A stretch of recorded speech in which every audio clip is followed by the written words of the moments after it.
कहानी की शुरुआत होती है ड्रासा से, एक हाईली स्किल्ड शार्प शूटर जो कई घंटों से एक पुराने टनल में छुपी हुई थी। वहां वह पेशेंटली अपने टारगेट का वेट कर रही थी।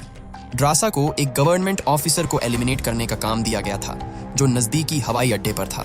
थोड़ी ही देर में रनवे पर एक प्लेन लैंड करता है और ड्रासा तुरंत अपनी राइफल उठाती है। उसने अपने टारगेट को काफी दूर से एक ही परफेक्ट शॉट में न्यूट्रलाइज कर दिया। शॉट इतना क्लीन था कि आसपास के गार्ड्स को यह समझ में भी नहीं आया कि गोली कौन चलाया और कहां से आई। मिशन कंप्लीट करने के बाद ड्रासा अपनी मां की कब्र पर जाती है। वहां उसका फादर एरिकस पहले से ही वेट कर रहे होते हैं। हम यहाँ एक और बात जानते हैं ड्रासा के बारे में। जब भी वह किसी को अपनी राइफल से मार देती है तो वह उस बुलेट का केसिंग अपने पास रख लेती है और बाद में ये बुलेट केसिंग अपने पिता को दे देती है। ये उसके लिए एक तरह का रिचुअल बन गया था, एक कॉपिंग मैकेनिज्म, क्योंकि ड्रासा एक प्रोफेशनल कॉन्ट्रैक्ट किलर थी, यानी वह पैसों के लिए लोगों को एलिमिनेट करती थी और अब तक कई मिशन सफलतापूर्वक कंप्लीट कर चुकी थी। लोगों को यह काम गलत लगता था, लेकिन ड्रासा के लिए यह एक प्रोफेशन बन चुका था। इसलिए वह बुलेट केसिंग अपने पिता को देती ताकि अपना इमोशनल बर्डन थोड़ा हल्का कर सके। ड्रासा अपने पिता को बताती है, मुझे एक नया मिशन मिला है जो पूरे 1 साल चलेगा। शायद इस दौरान मैं आपसे मिल नहीं पाऊंगी। एरिकस थोड़ी देर रुककर कहते हैं, तुम हर साल आती हो और मुझे बुलेट केसिंग देती हो, पर अब मेरी हेल्थ क्रिटिकल स्टेज में है, कैंसर का लास्ट स्टेज। मेरे पास जिंदगी कम ही बाकी है। अगर आने वाले दिनों में मेरी मौत नहीं होती तो मैं खुद वैलेंटाइन डे पर अपनी लाइफ खत्म कर दूंगा। तुम्हारी माँ भी अब नहीं रही और तुम भी अपने काम के चक्कर में साल में सिर्फ 1-2 बार मिल पाती हो। शायद ये हमारी आखिरी मीटिंग हो। ये सुनते ही ड्रासा की आंखों में आंसू आ जाते हैं। सीन शिफ्ट होता है और हम देखते हैं स्टोरी का दूसरा लीड, लेवी केन। लेवी की लाइफ बिल्कुल नॉर्मल नहीं चल रही थी। उसे अक्सर भयानक ड्रीम्स आते थे और नींद उससे दूर भाग जाती थी। एक रात लेवी अपनी आंखें खोलते ही घर से बाहर निकल पड़ता है और समुद्र के किनारे जाकर थोड़ी रिलीफ महसूस करता है। वहां वह अपनी डायरी में कुछ लिखने लगता है। तभी उसके फोन में एक अर्जेंट मैसेज आता है जिसमें एक एड्रेस दिया होता है और तुरंत वहां पहुंचने के लिए कहा गया होता है। लेवी बिना टाइम वेस्ट किए मिलिट्री बेस की तरफ निकल पड़ता है। बेस पर उसकी मुलाकात एक लेडी ऑफिसर एजेंट बार्थोलोम्यू से होती है। कन्वर्सेशन के दौरान हमें पता चलता है कि लेवी एक ऑर्डिनरी इंसान नहीं बल्कि एक रिटायर्ड आर्मी ऑफिसर और डेडली स्नाइपर था। उसने अब तक 200 से ज्यादा लोगों को स्नाइपर मिशंस में एलिमिनेट किया था। बार्थोलोम्यू लेवी से कहती हैं, मुझे तुम्हें एक क्रिटिकल मिशन के लिए डिप्लॉय करना है। तुम इसके लिए परफेक्ट हो। पर मिशन स्टार्ट करने से पहले वो लेवी से एक इंपॉर्टेंट सवाल पूछती हैं। अगर तुम इस मिशन में जाओ तो क्या पीछे कोई तुम्हें याद करेगा या तुम्हारे लिए इमोशनल टेंशन होगा? लेवी थोड़ी देर के लिए पॉज करता है, फिर कहता है, नहीं, मेरे लिए अब दुनिया में कोई अपना नहीं है। ये सुनते ही बार्थोलोम्यू कहती हैं, ठीक है, तुम रेडी हो जाओ। कुछ ही घंटों में तुम्हें डिप्लॉय कर दिया जाएगा और मिशन ड्यूरेशन 1 साल का होगा। मिशन असाइन होने के बाद लेवी को अनकॉन्शियस कर दिया जाता है। जब उसकी आंखें खुलती हैं तो वो खुद को एक एरोप्लेन में पाता है। लेवी कंफ्यूज्ड है। उसे नहीं पता कि उसे कहां ले जाया जा रहा है और किस तरह का मिशन दिया गया है। वहां एक सोल्जर उसे गाइड करता है, अपना आईडी और वॉच हमें दो, ये सब तुम्हें मिशन कंप्लीट होने के बाद वापस मिलेगा। थोड़ी देर में सोल्जर कहता है, अब तुम्हें प्लेन से जंप करना होगा। हम नो फ्लाई जोन एरिया में एंटर करने वाले हैं। तुम्हें नीचे उतरने के बाद 32 किलोमीटर नॉर्थ की तरफ ट्रैक करना होगा ताकि तुम अपने मिशन लोकेशन पर पहुंच सको। लेवी फिर भी कंसर्न्ड है। हम जा कहां रहे हैं? सोल्जर सिर्फ इतना कहता है, मुझे इस बारे में बात करने की परमिशन नहीं है। मेरी यूनिफॉर्म में माइक्रोफोन लगा है।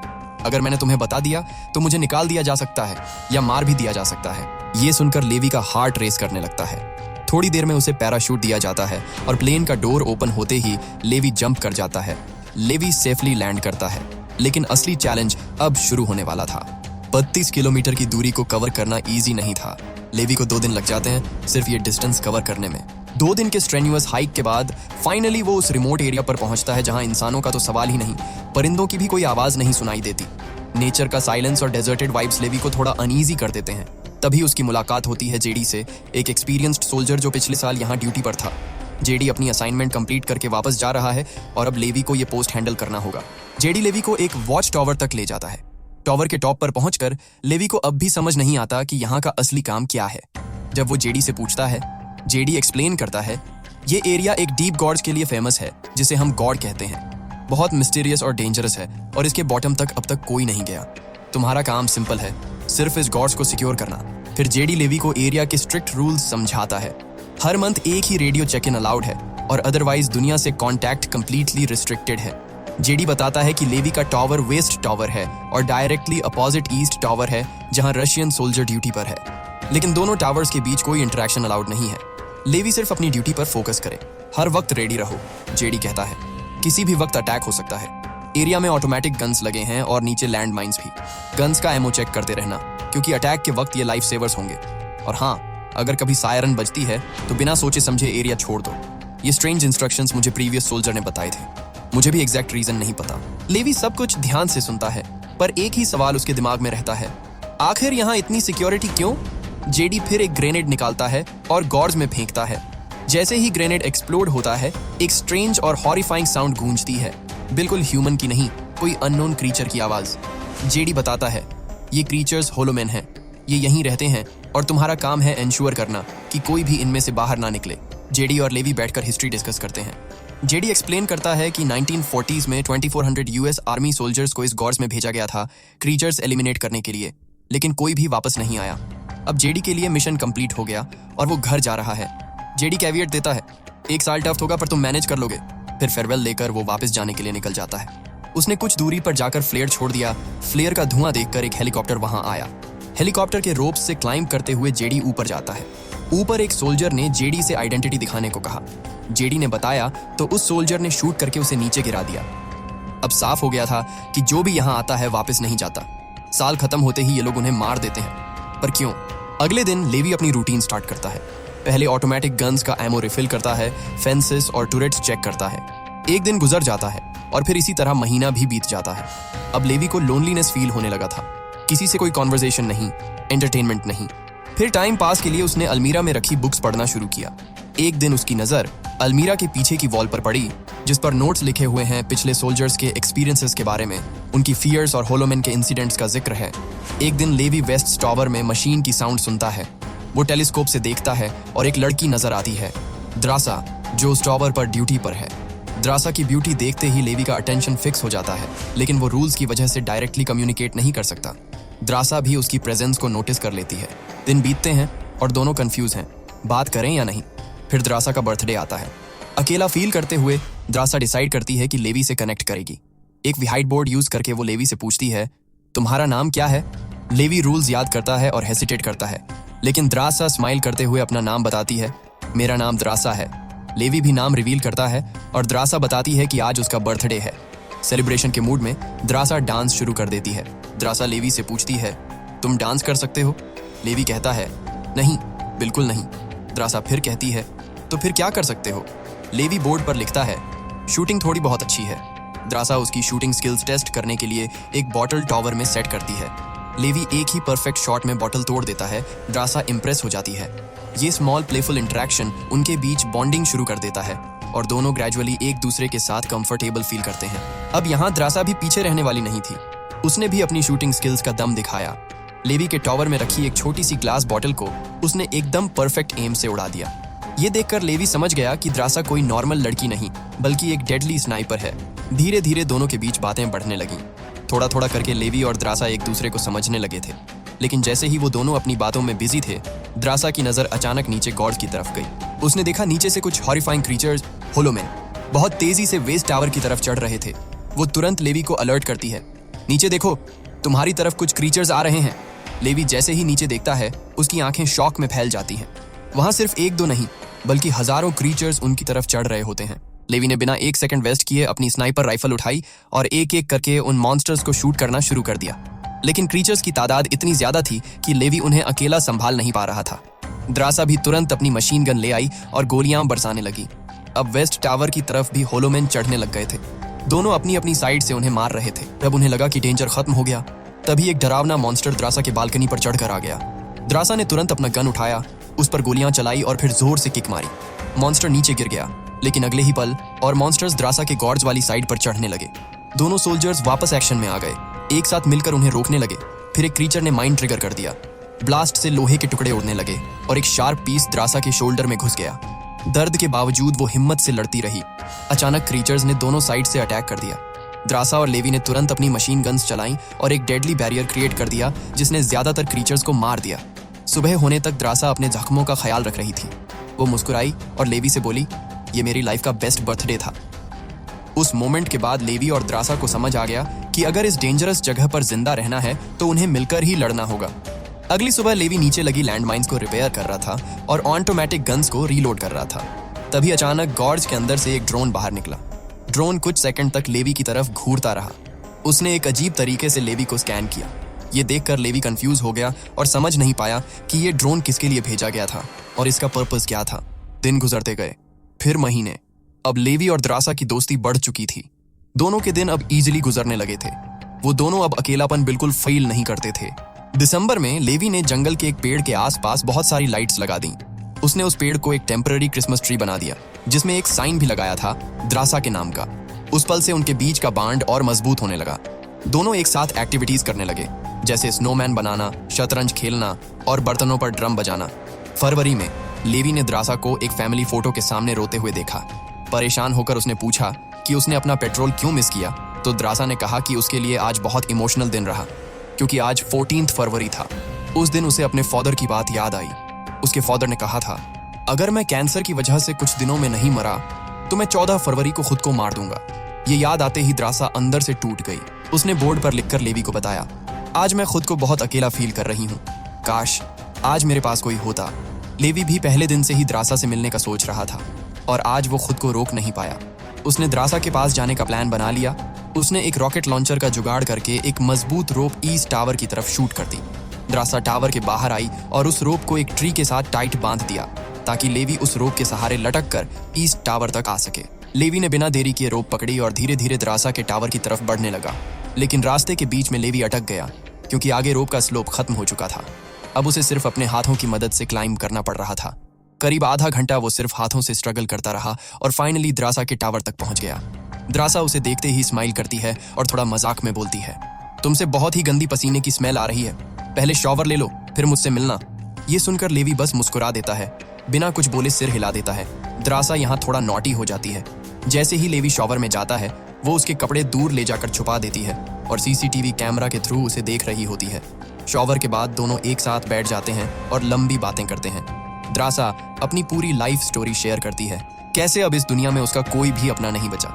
सिर्फ उसके फादर अलाइव थे, लेकिन पिछले दिन उन्होंने भी खुद अपनी जान ले ली थी।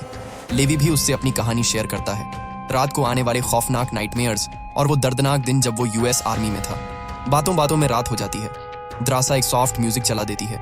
दोनों उस धुन पर डांस करने लगते हैं। धीरे धीरे वो एक दूसरे के करीब आ जाते हैं और उनके बीच एक रोमांटिक मोमेंट क्रिएट हो जाता है। कुछ देर बाद लेवी द्रासा की तरफ देखकर एक हल्का सा स्माइल करता है और बोलता है, मैंने तुम्हारे लिए एक शायरी लिखी है, पर उसे तभी दूंगा जब हम यहाँ से निकल जाएंगे। अगले दिन सुबह लेवी को अपने वेस्ट टावर लौटना पड़ा। द्रासा को अलविदा कहकर वो रोप के सहारे वापस चढ़ने लगा। द्रासा उसे दूर तक देखती रहती है, लेकिन तभी एक अजीब सी हलचल होती है। कुछ क्रीचर्स टावर की तरफ चढ़ रहे होते हैं। उनमें से एक क्रीचर सीधा एक लैंड माइन पर चढ़ जाता है और एक जबरदस्त धमाका होता है। ब्लास्ट से उड़े लोहे के टुकड़े में से एक टुकड़ा रोप को लग जाता है और रोप टूट जाती है। लेवी एकदम नीचे खाई की तरफ गिर जाता है। द्रासा ये देखकर बिना सोचे समझे अपना पैराशूट उठाती है और सीधा खाई में जंप कर देती है। अंदर गिरने के बाद द्रासा एक तेजी से बहने वाली रिवर में गिर जाती है। वो मुश्किल से तैरकर किनारे तक पहुंचती है। दूसरी तरफ लेवी की किस्मत अच्छी निकलती है। उसका गिरना एक बड़े से ट्री पर होता है, जिसने उसकी जान बचा ली। हाँ, उसे बहुत सारी चोट लग जाती है, लेकिन वो जिंदा बच जाता है। जैसे ही उसकी आंखें खुलती हैं, वो देखता है एक बड़ा सा इंसेक्ट उस पर अटैक करने आ रहा है। वो खुद को बचाने की कोशिश करता है, पर तभी ट्री की ब्रांच टूट जाती है और लेवी नीचे रूट्स के बीच गिर जाता है। नीचे गिरते ही ट्री के रूट्स उसे टाइटली पकड़ लेते हैं और उसे लपेटने लगते हैं। जैसे ही रूट्स उसकी जान लेने ही वाले थे, द्रासा वहां पहुंच गई। वो तुरंत नाइफ निकालकर रूट्स को काटने लगती है और लेवी को फ्री करा देती है। अब दोनों आसपास देखते हैं। हर तरफ एक अजीब सा सन्नाटा, एक खौफ का माहौल था। तभी अचानक कुछ क्रीचर्स ट्रीज के पीछे से निकल आते हैं और उन पर अटैक कर देते हैं। वहां एक जोरदार फाइट स्टार्ट होती है। लेवी अपनी गन उठाता है और पहली गोली सीधा एक क्रीचर के हेड में मार देता है। द्रासा भी उसकी मदद करती है। थोड़ी देर के अंदर दोनों मिलकर क्रीचर्स को खत्म कर देते हैं। फाइट के बाद लेवी की नजर एक क्रीचर की डेड बॉडी पर जाती है। वो शॉक हो जाता है, क्योंकि क्रीचर ने वही पुरानी आर्मी यूनिफॉर्म पहनी होती है जो कभी अमेरिकन सोल्जर्स पहना करते थे। उसके रोंगटे खड़े हो जाते हैं। उसे तुरंत जेडी की बातें याद आती हैं, जब उसने बताया था कि 1940 में 2400 सोल्जर्स के एक बड़े ग्रुप को इस खाई में भेजा गया था और वो कभी वापस नहीं आए। दोनों आगे बढ़ते हैं और एक और भी खौफनाक जगह पर पहुंच जाते हैं। सीन किसी बुरे नाइटमार्क जैसा था। हर तरफ इंसानों के सड़े गले बॉडीज पड़ी थीं और सबसे अजीब बात यह थी कि उनके बॉडीज से ट्रीज और प्लांट्स उग आए थे। जैसे कोई डेडली वायरस ने पूरा एरिया अपने कब्जे में कर लिया हो। अचानक ट्रीज के बीच से कुछ हलचल होती है। ड्रासा और लेवी समझ जाते हैं कि क्रीचर्स उनका पीछा कर रहे हैं। दोनों भागते हुए एक पुरानी टूटी फूटी चर्च में घुस जाते हैं और दरवाजा लॉक कर देते हैं। अंदर सीन और भी हॉररिंग था। हर जगह ह्यूमन कॉर्प्स, जैसे उन्होंने खुद अपनी जान ले ली हो ताकि वायरस से बच सके। तभी एक बड़ी सी स्पाइडर ड्रासा पर जंप करती है और उसके साथ और भी जायंट स्पाइडर्स निकल आती हैं। लेवी और ड्रासा मिलकर उन्हें खत्म कर देते हैं। लेकिन तभी क्रिएचर्स चर्च का दरवाजा तोड़कर अंदर आ जाते हैं। दोनों तुरंत फायरिंग करते हैं और मुश्किल से उनसे बचकर चर्च से बाहर निकलते हैं। जैसे ही वे बाहर आते हैं, लेवी की नजर सामने एक पुरानी टनल पर जाती है जो माउंटेन के अंदर बनी होती है। वो दोनों बिना सोचे समझे उस टनल में घुस जाते हैं। अंदर आकर उन्हें पता चलता है कि यह टनल असल में एक ओल्ड लैबोरेटरी थी। हर तरफ ब्रोकन ग्लास, रस्टेड कंटेनर्स और पुरानी मशीनें बिखरी होती हैं। एक ऐसी जगह जो खुद अपने अंदर एक भूतियापन समेटे हुए थी। लेवी को एक पुराना डीवीडी कैसेट मिलता है। वो डीवीडी प्ले करता है। स्क्रीन पर एक लड़की नजर आती है। लड़की बोलती है कि हम लोग यहाँ एक सीक्रेट केमिकल मिसाइल प्रोजेक्ट पर काम कर रहे थे। हमारे साथ हजारों साइंटिस्ट थे। फिर एक दिन भूकंप आया। उसकी तेज लहर ने मिसाइल के कंटेनर्स को नुकसान पहुंचाया और केमिकल लीक हो गया। जहरीला केमिकल हवा में मिलने लगा और कुछ ही घंटों में लोग वायरस से इन्फेक्ट होने लगे। लड़की अपना पेट दिखाती है और कहती है, मैं भी इन्फेक्टेड हो चुकी हूँ। वे लोग मिलिट्री को सब बता चुके थे। कहा कि पूरे साइट को बम से ध्वस्त कर दिया जाए ताकि इन्फेक्शन और फैले ना। लेकिन मिलिट्री ने उनकी बात को इग्नोर किया। डीवीडी देखकर लेवी का चेहरा बदल गया। फिर उसे वहां एक नया मॉडर्न कंप्यूटर मिलता है। उसे समझ नहीं आता कि इतना मॉडर्न कंप्यूटर इस पुरानी फैसिलिटी में कैसे आया। वो उसे ऑन करता है और जो जानकारी स्क्रीन पर आती है उससे लेवी का खून ठंडा पड़ जाता है। स्क्रीन पर एक नाम आता है, डार्क लेक। लेवी को पता चलता है कि यह एक प्राइवेट पैरामिलिट्री कंपनी है जो यहाँ से इन्फेक्टेड सैंपल्स कलेक्ट करके अपने देश के सोल्जर्स पर एक्सपेरिमेंट्स चलाती थी, उन्हें सुपर सोल्जर्स बनाने के लिए। इसी वजह से कोई भी नेशन इस साइट को डिस्ट्रॉय करने का रिस्क नहीं ले रहा था, क्योंकि यहाँ के एक्सपेरिमेंट्स उनके अपने फायदे के लिए चल रहे थे। और सबसे खतरनाक बात, कंप्यूटर में एक ब्लूप्रिंट मिलता है जिसमें बताया हुआ होता है कि गॉर्ड्स के नीचे एक बड़ी मिसाइल रखी हुई है। उसकी ब्लास्ट रेंज लगभग 4.2 किलोमीटर तक का एरिया नष्ट कर देती है। एक बार एक्टिवेट हुई तो सब कुछ मिटा देगी। लेवी और ड्रासा सब कुछ समझ जाते हैं। धीरे धीरे उन्हें यह भी पता चलता है कि जिस लेडी बार्थो ने उन्हें यहाँ भेजा था वही इस जगह की असली ओनर या कंट्रोलर थी और वह साइट का गलत इस्तेमाल कर रही थी। और सच तो कुछ ऐसा था कि लेडी बार्थो हमेशा उन लोगों को चूज करती थी जिनका कोई पीछे ना पूछे। ऐसे सोल्जर्स को साल भर ड्यूटी पर रखती थी और फिर उनको साइलेंटली एलिमिनेट कर देती थी। बिल्कुल वैसे ही जैसे जेडी के साथ हुआ। उसे हेलीकॉप्टर से ले जाते वक्त एक गोली देकर मार दिया गया ताकि वो वापस जाकर दुनिया को सच ना बता सके। ये सब जानने के बाद जैसे ही ये दोनों वहां से निकलते हैं, तभी एक घुसपैठी क्रिएचर ड्रासा को रस्सी से बांधकर अपने साथ ले जाता है। लेवी ड्रासा की तलाश में इधर उधर भटकता है, लेकिन उसे ड्रासा कहीं नजर नहीं आती।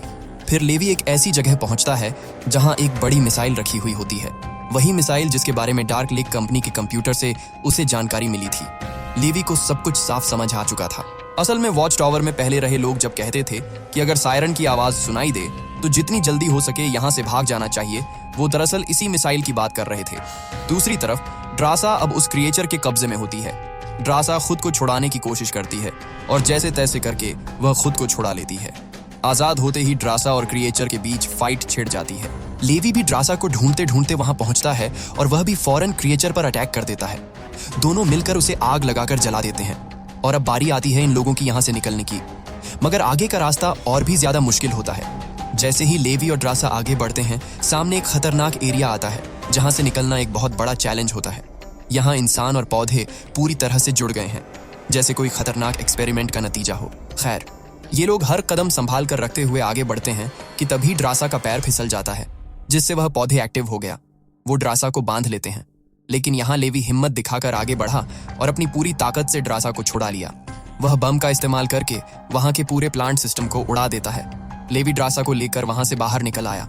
थोड़ा सा आगे चलने के बाद उन्हें एक गैरेज नजर आता है जहां पर एक गाड़ी खड़ी थी। ये दोनों जल्दी से उस गाड़ी में बैठ जाते हैं और उस जगह से निकलने की कोशिश करते हैं। आखिरकार कुछ डिस्टेंस तय करने के बाद उन्हें एक रस्सी नजर आती है जो ऊपर वॉच टावर तक जाती थी, लेकिन अब वो क्रिएचर्स भी उनका पीछा करते हुए वहां तक पहुंच चुके थे। अगर ये लोग रस्सी हाथों से पकड़कर ऊपर चढ़ते तो क्रिएचर्स इन्हें मार देते। इसलिए लेवी समझदारी से काम लेते हुए जीप को रस्सी से बांध देता है और वो कार के साथ ऊपर चढ़ने लगते हैं। ये लोग जीप को इसलिए रस्सी से बांधते हैं ताकि जीप में बैठने के बाद भी दोनों के हाथ क्रिएचर्स से लड़ने के लिए फ्री रहें। वो क्रिएचर्स उन पर अटैक करते हैं और यहाँ उनके बीच एक बड़ी फाइट होती है। लेकिन क्रिएचर्स तादाद में काफ़ी ज़्यादा थे, इसलिए वो इन पर भारी पड़ रहे थे। यहाँ लेवी के दिमाग में एक आइडिया आया। वो जीप के पेट्रोल टैंक पर लीक कर देता है, जिससे पेट्रोल उन क्रिएचर्स पर गिर गया। जो पेट्रोल निकलता है उसमें लेवी आग लगाकर सभी क्रिएचर्स को जला देता है। आखिर में ये लोग जीप की रस्सी काटकर उसे नीचे छोड़ देते हैं, जिससे वो सारे क्रिएचर्स जलकर मारे गए। इस तरह से ये लोग फाइनली ऊपर चढ़ने में कामयाब हो जाते हैं। अब इन दोनों को पता चल चुका था कि अगर ये दोनों यहाँ साल भर ड्यूटी कर भी लें तब भी आखिर में इन दोनों को मार दिया जाएगा। इसलिए अब ये दोनों एक बड़ा फैसला करते हैं। अब वो इस जगह की रक्षा नहीं करेंगे, बल्कि इस जगह को तबाह कर देंगे, ताकि इनके जैसे किसी और सोल्जर को यहाँ फंसना ना पड़े और इस जगह का गलत इस्तेमाल बंद हो जाए। ये सब करने के बाद दोनों यहाँ से दूर जाकर एक नई जिंदगी की शुरुआत करेंगे। ड्रासा कहती है, मेरे पास फ्रांस में छुपने के लिए एक जगह है, हम वहाँ जाकर शादी करेंगे और आगे की जिंदगी वहीं बिताएंगे। लेवी ड्रासा की बात मान लेता है और अब वो कहता है, मुझे वापस अपने टावर पर जाना होगा।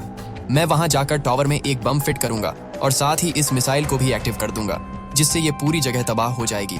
जिसके बाद लेवी रोप की मदद से अपने टावर तक पहुंच गया था। तभी लेडी बार्टो ने लेवी से संपर्क किया और पूछा, क्या तुम गॉर्ड्स के अंदर गए थे? क्योंकि किसी ने हमारे कंप्यूटर को ऑन कर दिया था। लेवी ने झूठ बोलते हुए जवाब दिया कि वो वहां नहीं गया था, लेकिन बार्टो समझ गई थी कि लेवी सच छुपा रहा है। उसने सिक्योरिटी कैमरास में क्लियरली देख लिया था कि लेवी और ड्रासा दोनों गॉर्ड्स के अंदर गए थे। फिर भी वो अपनी बात आगे बढ़ाते हुए बोली, अगर तुम नहीं गए तो इसका मतलब ये काम वेस्ट टावर वाले गार्ड का है। तुम एक काम करो, उस ड्रासा को खत्म कर दो, क्योंकि उसने रूल्स तोड़े हैं। लेवी ने हाँ तो बोल दिया, लेकिन बार्टो को यकीन हो चुका था कि लेवी ड्रासा को कभी नहीं मारेगा। उसे अंदाजा लग गया था कि अब दोनों यहाँ से भागकर बाहर की दुनिया को सब कुछ बताने वाले हैं।